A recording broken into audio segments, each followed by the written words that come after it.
Uhali gani mtazamaji wa TVE, karibu katika taarifa ya habari tukujuze yale yalojiri tuliokuandalia kutoka chumba cha habari. Mimi ni Miriam Mlaponi, nitakusomea habari za kitaifa, habari za biashara zitasomwa na Nizia Masinde na habari za kimataifa zitaletwa kwenu na Roman Shirima. Kifuatacho ndani ya TVE habari.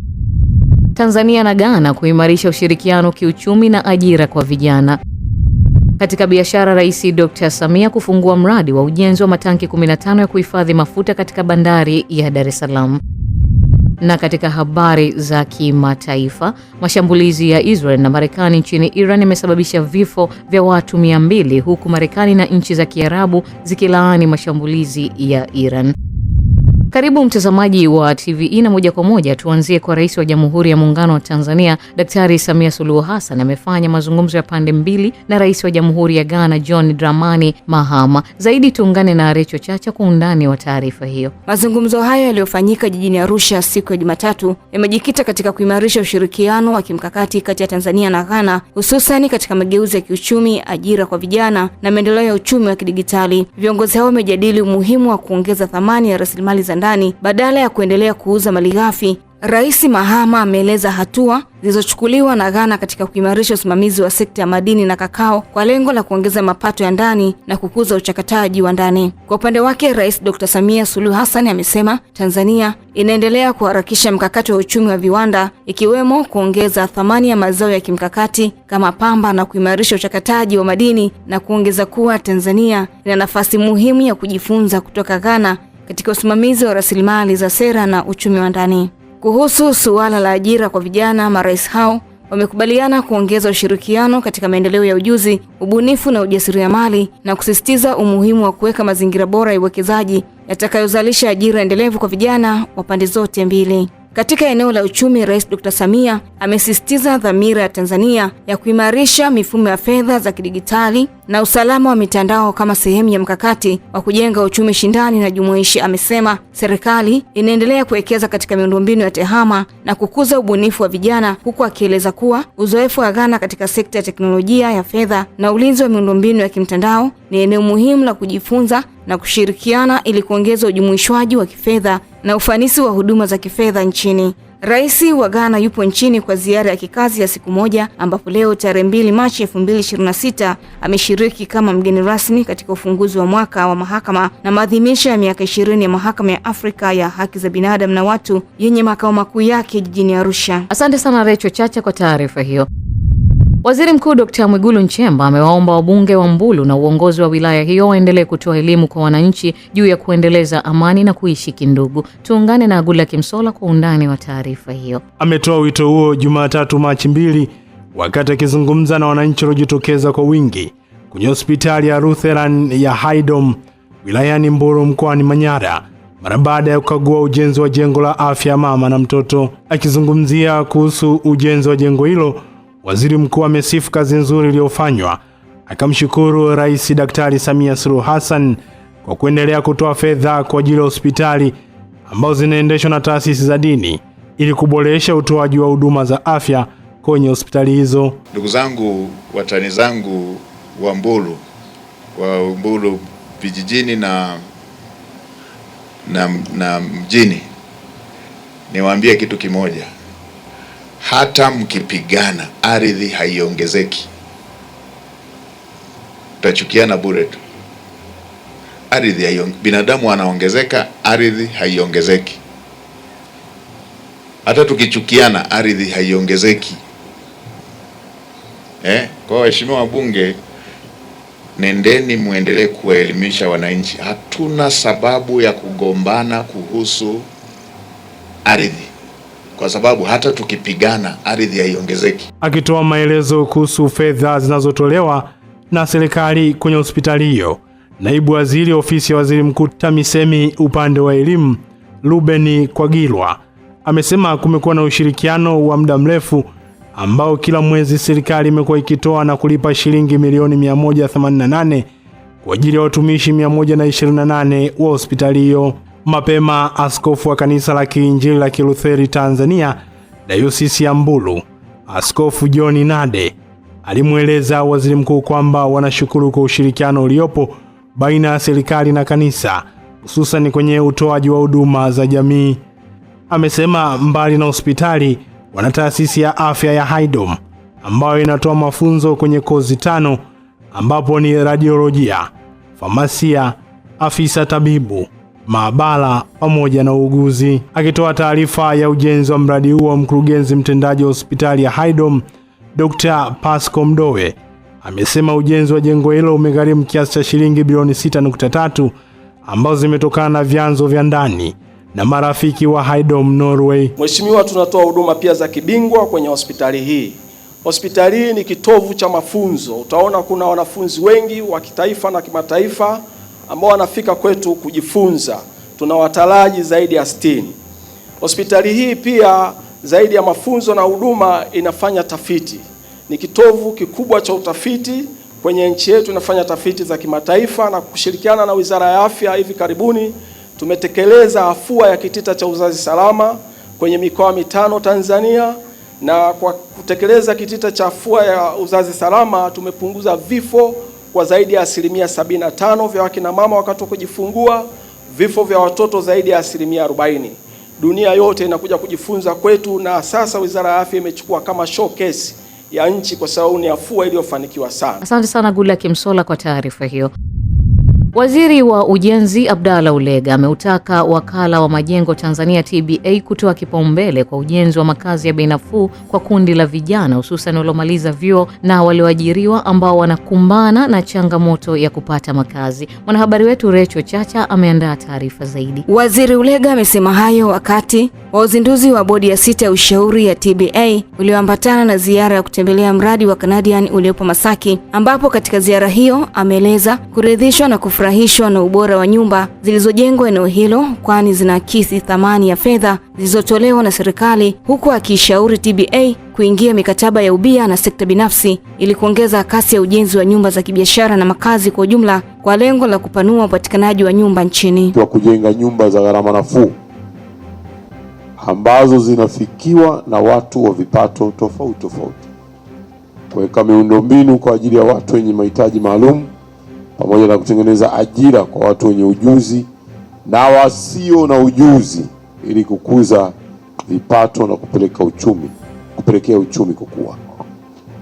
Na hapa katika hili la gharama nafuu ndio kitu kikubwa ambacho lazima leo muondoke nacho. Kwa upande wake, mkurugenzi mkuu wa TBA Mhandisi Daudi Kondoro amebainisha kwamba wakala huo umeweka mpango mkakati wa miaka 5 wa kuwa kitovu cha ubora cha usimamizi wa milki barani Afrika kwa kutoa huduma ya makazi bora kwa serikali, sekta binafsi pamoja na wadau wengine. Mheshimiwa Waziri, tangu kuanzishwa kwa Wakala wa Majengo Tanzania mwaka 2002 kumekuwepo na bodi 5, na hii ni bodi ya ushauri ya 6 ambayo wajumbe wake wote ni wapya isipokuwa katibu wa bodi.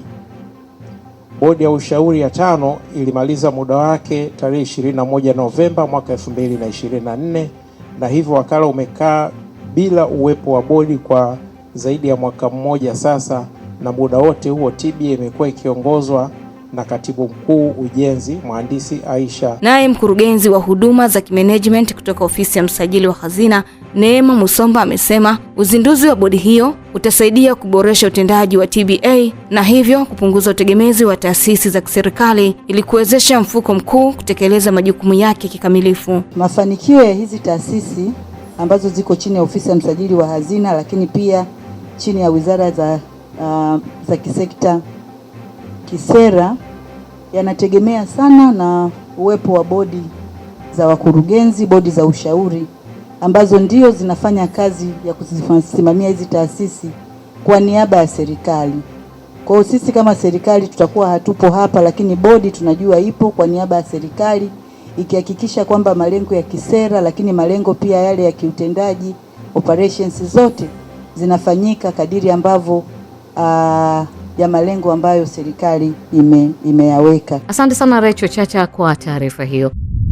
Waziri wa Maendeleo ya Jamii, Jinsia, Wanawake na Makundi Maalum, Dr. Dorothy Gwajima amewahimiza wanaume kushirikiana na wanawake katika kupiga vita ukeketaji na ukatili wa kijinsia, kwani kwa kushirikiana ni rahisi kufikia malengo. Hazla Umari ana taarifa zaidi kutoka Arusha. Waziri Gwajima ametoa wito huo wakati wa jukwaa jumuishi la kimataifa la usawa wa kijinsia kwa watu wenye ulemavu lililofanyika jijini Arusha, lililoandaliwa na shirika lisilo la kiserikali la World Vision Tanzania, ambalo lina kauli mbiu isemayo badili mtazamo, ondoa vikwazo na fungua fursa.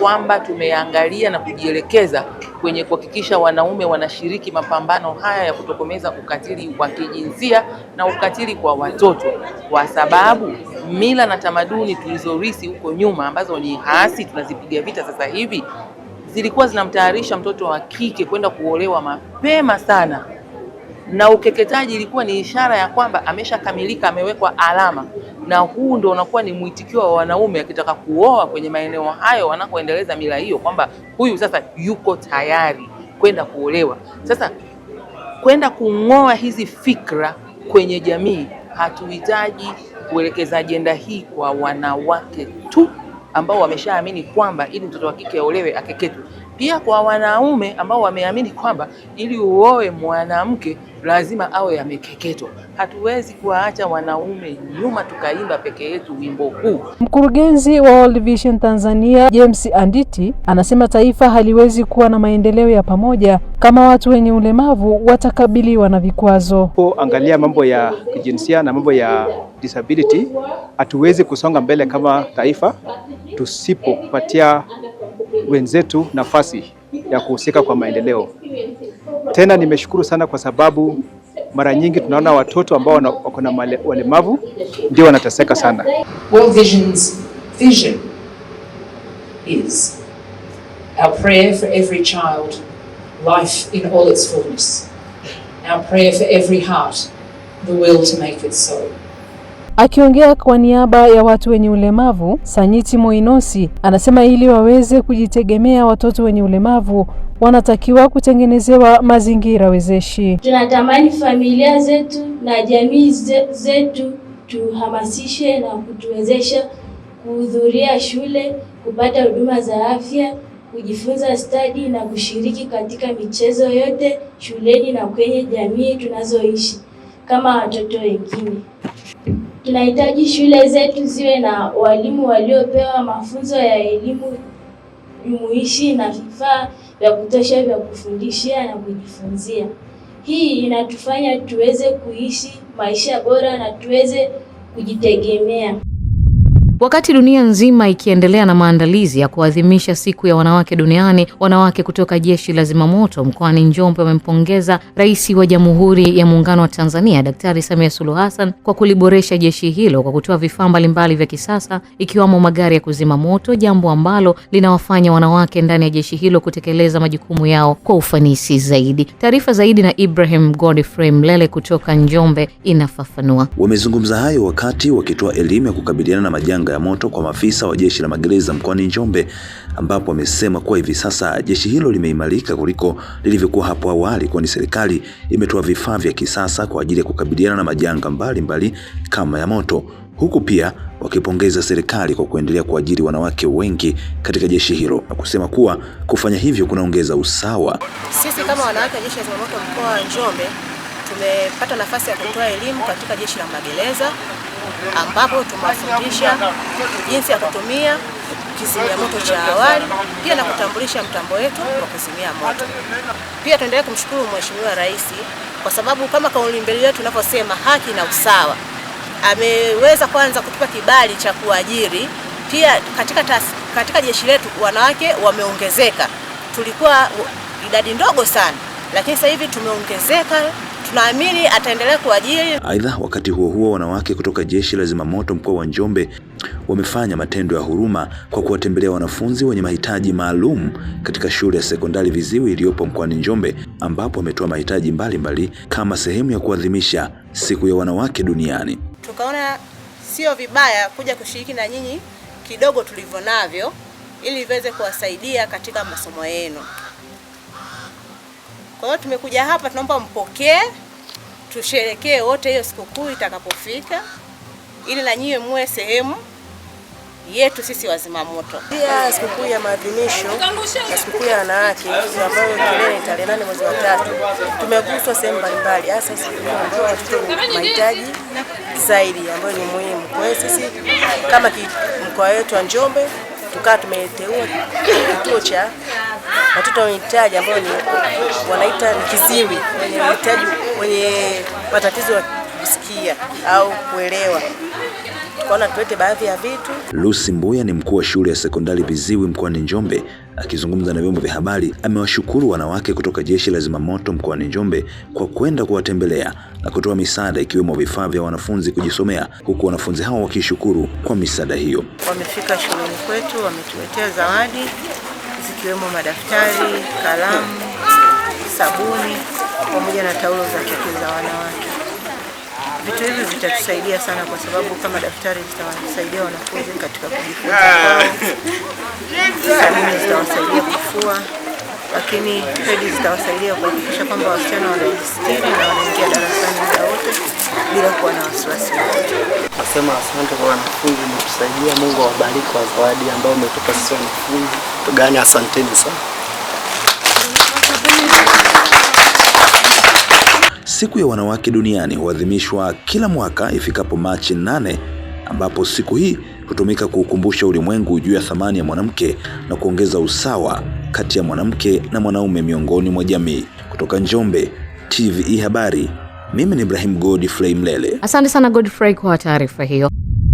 Naibu Waziri wa Kazi, Ajira na Mahusiano ya Kazi Rahma Riyadh Kisuo amesema serikali itaendelea kupanua wigo wa mahusiano na sekta binafsi ili kuongeza fursa za ajira hususan nje ya Tanzania, ambapo hadi sasa zaidi ya ajira 4900 zimetengenezwa na kutolewa kwa Watanzania. Zaidi tujiunge na Agula Kimsola kwa undani wa taarifa hiyo. Naibu Waziri Kisuo amesema hayo jijini Dar es Salaam alipokutana na wadau mbalimbali katika iftar maalum iliyoandaliwa na Shilazi Foundation, akisema kuwa hatua ya serikali kujenga mahusiano mema na sekta binafsi imepelekea ongezeko la ajira nje ya nchi kutoka ajira 1000 hadi ajira 4900 kuanzia kipindi cha Julai mwaka jana hadi sasa. Sisi kwa kushirikiana na sekta binafsi tunaendelea kutoa ajira kila siku. Ukitufuatilia ama kama unanifuatilia mimi, tumetangaza ajira kutoka nje ya nchi nyingi zimetoka. Vijana wamekwenda karibia 1000 kutoka mwezi Julai mpaka mwaka huu Januari 2026, Julai 2025 tumepeleka vijana 4900 wamekwenda kufanya ajira nje ya nchi. Kwa hiyo tupo kwenye mchakato, umenielewa, tupo kwenye mchakato, na hivi juzi pia Mheshimiwa Rais ametoa kibali cha ajira 1046. Kibali cha ajira 1046, mambo ni mazuri sana na ubonda. Kwa upande wake mwenyekiti wa Jumuiya ya Maridhiano Tanzania Alhadi Musa Salum amesisitiza Watanzania kuendelea kutumia mwezi mtukufu wa Ramadhani kuliombea taifa la Tanzania sanjari na viongozi wa serikali, pamoja na kujiepusha kufanya vitendo vinavyoweza kuharibu hadhi ya mwezi mtukufu. Unafunga pia mkono wako kufanya la haramu. Unafunga miguu yako kwenda maeneo yasiyompendeza Mwenyezi Mungu Subhanahu wa Ta'ala. Na hii ndio inakuwa saumul atqiya, ndio funga ya watu wacha Mungu. Watu wapumbavu ni wale ambao wanaojizuia kula na kunywa, alafu viungo vyao vyote vikawa huru kufanya kila kitu cha haramu. Haachi mwezi wa Ramadhani kusikiliza muziki, masikio yake badala ya kusikiliza Qur'an, katika mwezi ambao ulioteremshwa Qur'an kutwa nzima masikio yake yanasikiliza muziki. Amesikiliza muziki miezi 11, Mola wake kampa mwezi mmoja tu, anashindwa kusikiliza Qur'an, anashindwa kusikiliza mauidha. Nao baadhi ya viongozi walioshiriki katika hafla hiyo ya iftar wamesisitiza umuhimu wa Tanzania kuwa wamoja, pamoja na kuendelea kuiombea amani ya nchi. Habaki nyumbani kwake akafuturu na aliowapenda, angeliweza kuandaa sadaka zake na kawapa aliowakusudia, lakini kwa kutuleta hapa ametuonyesha upendo mkubwa. Inshallah na kuombea kheri mamangu, Mwenyezi Mungu akupe hekima nyingi, afya njema, umri mrefu wenye tija, na akubariki katika kazi zako. Na sisi wote tulionyanyua miguu yetu tukahesabu hatua zetu kuja hapa, tumefanya ibada. Asante sana Gula Kimsola kwa taarifa hiyo. Wananchi wa mtaa wa Nyantoronto B, kata Nyankumbu katika manispaa ya Geita mkoani Geita wameiomba serikali kuwasaidia kutafuta suluhu ya kudumu ya changamoto ya miundombinu ya barabara ambayo imekuwa chanzo cha maji kujaa katika makazi yao wakati wa mvua. Taarifa na Joel Maduka kutoka Geita ina undani zaidi. Timu ya TV Habari imefika katika eneo hilo na kujionea hali halisi ya ubovu wa miundombinu, hususan barabara ambayo imeendelea kuathiri makazi ya wananchi. Wakati wa mvua maji mengi hukusanyika na kuelekezwa kwenye makazi kutokana na kukosekana kwa mifereji na ubovu wa barabara uliopo kwa sasa. Baadhi ya wakazi wa eneo hilo wamesema hali hiyo si tu inahatarisha usalama wao bali pia husababisha uharibifu wa mali na makazi yao kila mvua zinaponyesha. Nalalamika kuhusu na maji yanapita ndani ya nyumba zetu. Maporomoko yamezidi. Nyumba zinaanguka ajili ya maporomoko haya. Tunaomba serikali watusaidie sisi. Tupate kusaidiwa nyumba kwa sababu tunakuwa hatupa majumbani. Maji huaga yanajaa hadi mpaka tunajitahidi kuyapitisha kwa pembeni, lakini yanakuja tu kwa kasi moja kwa moja. Tunaomba diwani tusaidie kwa hilo. Tunaona kulala kwa nje kabisa moja kwa moja diwani. Tunaomba tusaidie mheshimiwa. Kufuatia malalamiko hayo, diwani wa kata ya Nyakumbu Pasco Sukambi ametembelea maeneo yaliyolalamikiwa na kuahidi kushirikiana na wataalamu kutoka manispaa ya Geita ili kutafuta suluhisho la kudumu la tatizo hilo. Na kimaalum nimefika Nyantoronto B kwa sababu ya kero kubwa ambayo nimeipata na wananchi wamenipigia simu kuja kuona, na kimsingi tumekuja na tumeona kero kubwa sana. Siku zote wanasema usipojenga ufa utajenga ukuta. Tumeona changamoto kubwa, barabara ambayo imesha katika kabisa, tena sio barabara, imekuwa bonde. Lakini pia tumeona namna gani ambavyo maji yamekosa direction, yani maji yanapita kila sehemu mvua inaponyesha. Kwa hiyo jambo hili tumekuja kulipokea, lakini pia imekuwa ni hamasa kwetu kusema kwamba ni jambo ambalo linahitaji wataalamu wa TARURA wafike bila yani wafike kwa msisitizo huu. Hata hivyo, kwa mujibu wa maelekezo ya mkurugenzi wa halmashauri ya manispaa ya Geita, eneo hilo limetajwa kuwa ni mkondo wa maji. Amesema wananchi wanapaswa kuzingatia sheria za mipango miji, ikiwemo kuacha umbali wa mita 60 kutoka mkondo wa maji wanapojenga nyumba za makazi.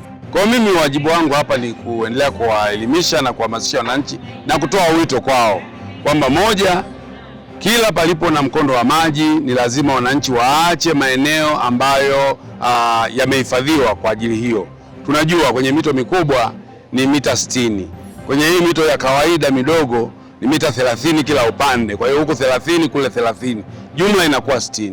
Sasa watu wanajenga mpaka kwenye maeneo ya mita 30 kwenye hii mito yetu midogo, na matokeo yake yakijenga, mvua zikija, bila shaka maji yanaingia kwenye nyumba zao na watalalamika kwamba mvua zimesababisha madhara kwenye nyumba zao, lakini kimsingi wao ndio wanakuwa wamevamia maeneo ya hifadhi na mapito ya maji.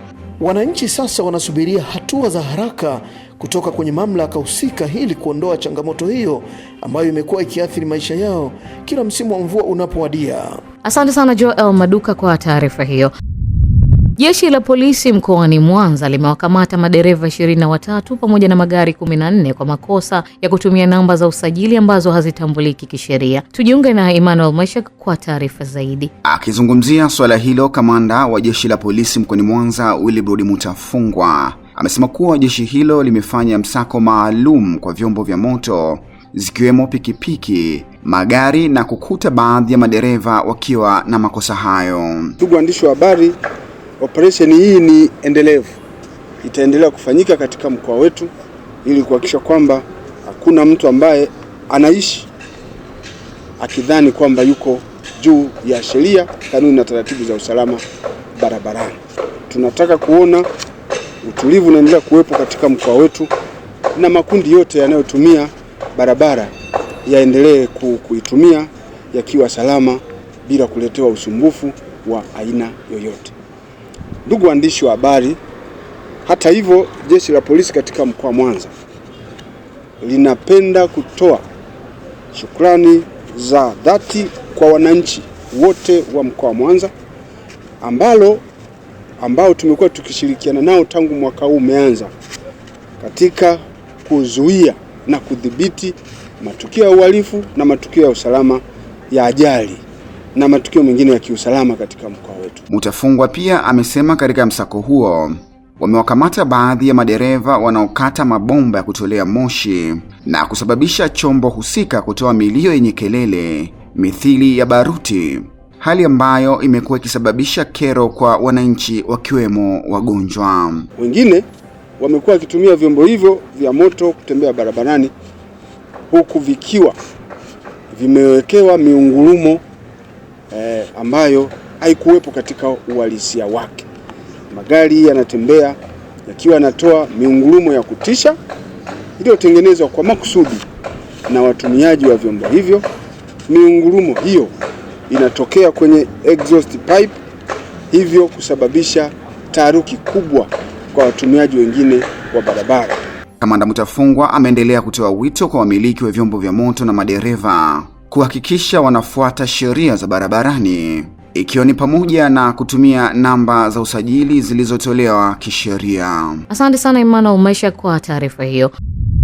Mkuu wa mkoa wa Dar es Salaam Albert Chalamila ametoa muda wa wiki moja kuanzia Machi 2 kwa makundi ya watu wanaojihusisha na vitendo vya utapeli na unyang'anyaji wa mali ikiwamo ardhi kujisalimisha kwa kurudisha mali walizozichukua kwa wamiliki halali, kwani serikali mkoani humo imekusudia kuchukua hatua kali za kisheria kwa wote watakaokiuka agizo hilo. Tuungane na mwanahabari wetu Mrisho Mapeo kwa undani wa taarifa zaidi. Kauli hiyo imekuja kufuatia ziara ya mkuu huyo wa mkoa wa Dar es Salaam wilayani Kinondoni kubaini kukithiri kwa vitendo hivyo, ambapo baadhi ya watu wamekuwa wakitumia njia ya kukodisha maeneo na baadaye kufanya utapeli. Akizungumza jijini Dar es Salaam na waandishi wa habari, mkuu wa mkoa huo amesema serikali mkoani humo imebaini uwepo wa kiwango kikubwa cha utapeli na unyang'anyi wa ardhi na kusababisha vilio na machozi kwa baadhi ya makundi ya watu ikiwemo wajane na warithi. Ninayo orodha hapa ya baadhi ya watu ambao tumekushajithibitishia kwamba hawa ndio wamekuwa wanyang'anyi wakubwa sana pia wa ardhi katika mkoa wetu wa Dar es Salaam. Na ninawapatia almost kama wiki moja tu ili wahakikishe zile ardhi ambazo wamezikalia ambazo sio za kwao basi katika mkoa wetu waweze kuzirudisha. Watu wengi au makundi mengi yanalia, likiwemo kundi la wajane, likiwemo kundi la warithi ambao wamefiwa na wame zao au wamefiwa na watoto zao au wamefiwa na wazazi wao. Makundi haya yote yamekuwa kinyang'anywa sana rasilimali ardhi pamoja na vitu vinginevyo. Chalamila ameongeza kuwa serikali mkoani humo pia imebaini uwepo wa utapeli kwenye showroom za kuuzia magari, ambapo watu wamekuwa wakilipia magari na kudhulumiwa kwa kisingizio cha kuwa magari yao bado yapo bandarini. Lakini pia serikali mkoani humo imebaini uwepo wa mikopo isiyokuwa na tija inaowaumiza wananchi kupitia masharti magumu. Aidha, Chalamila pia ametoa muda wa wiki moja kuanzia Machi 2 akiwataka wananchi wote ambao wana madai ya kutapeliwa ama kudhulumiwa mali zao ikiwemo ardhi kuwasilisha malalamiko hayo kwenye ofisi yake, kwani amekusudia kufanya ziara maalum ya kufuatilia na kutatua migogoro hiyo kuanzia Machi 9 mwaka huu. Sanjari na hayo, ameipongeza mahakama na TAKUKURU kwa namna wanavyoshughulikia kesi hizo, huku akitoa tahadhari kwa baadhi ya wasimamizi wa mirathi wanaouza mali za warithi halali kwa kisingizio cha kulea ama kusomesha watoto wa marehemu. Leo tarehe 2 ya mwezi wa 3, mimi mwenyewe mkuu wa mkoa nitakuwa kwenye ofisi ya mkuu wa mkoa wa Dar es Salaam, kwenye ukumbi wa ofisi ya mkuu wa mkoa wa Dar es Salaam. Wale wote ambao wamekushalia kwa muda mrefu waje pale ofisini wafikishe nyaraka zao zote.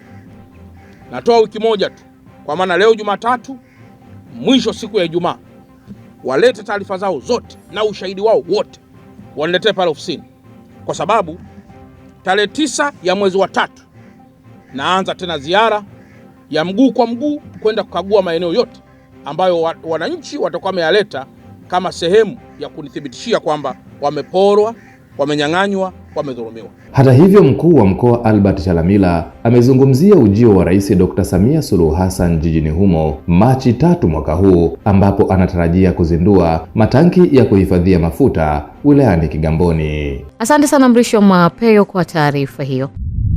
Taasisi ya kuzuia na kupambana na rushwa TAKUKURU mkoa wa Kinondoni imeweka mkakati wa utendaji kazi kwa kipindi cha Januari hadi Machi 2026 ikilenga kuendelea kufuatilia matumizi ya fedha za serikali katika miradi ya maendeleo. Aidha, katika kipindi hicho taasisi hiyo itaendelea kutoa elimu kwa wananchi na wadau mbalimbali kuhusu kuzuia rushwa katika miradi ya maendeleo pamoja na kufuatilia utekelezaji wa mapendekezo ya programu ya TAKUKURU Rafiki. Kauli hiyo imetolewa jijini Dar es Salaam na mkuu wa TAKUKURU Kinondoni Christian Nyakizee wakati akitoa taarifa kuhusu matumizi ya shilingi bilioni 5 zilizotengwa kwa ajili ya utekelezaji wa miradi ya maendeleo. Nyakizee amesema kuwa katika ufuatiliaji wa matumizi ya fedha hizo kwenye miradi miwili ya sekta ya miundombinu ya ujenzi wa barabara ya Gema na barabara ya Nyaishizi zilizopo kata ya Bunju yenye thamani ya shilingi bilioni 5, walibaini kuwepo kwa ongezeko la muda wa utekelezaji wa miradi hiyo kutokana na sababu mbalimbali. Aidha, kwa upande wa uchunguzi wa tuhuma za rushwa, Nyakizee amebainisha kuwa jumla ya malalamiko 72 yalipokelewa katika kipindi hicho. Kati ya hayo, malalamiko 26 yalihusisha vitendo vya rushwa, huku malalamiko 47 hayakuhusu rushwa. Kubwa ambayo tunaipata wakati wa kutekeleza majukumu yetu ni pale ambapo wananchi au baadhi ya wananchi wanapokuwa wanaogopa kuja kutoa ushahidi mahakamani pindi zile kesi ambazo zinakuwa zimefikishwa mahakamani. Hiyo ni changamoto kubwa. Lakini ya pili, kuna baadhi ya wananchi wanapokutana na vitendo vya rushwa wanasita kuja kutoa taarifa hizo hapa TAKUKURU au kupitia taarifa zetu ambazo tumezitoa. Wananchi kushirikiana, kama tulivyosema, kuzuia rushwa ni jukumu langu na lako, wote kwa pamoja tutimiza hiyo. Wasiache kutoa, wanatakiwa watoe taarifa ili TAKUKURU ifanyie kazi taarifa hizo. Mtazamaji, hii ni taarifa ya habari. Mimi ni Miriam Mlaponi, tupate mapumziko mafupi kisha tutaendelea na taarifa ya habari. Kifuatacho ndani ya TVE habari. Katika biashara, Rais Dr. Samia kufungua mradi wa ujenzi wa matanki 15 ya kuhifadhi mafuta katika bandari ya Dar es Salaam.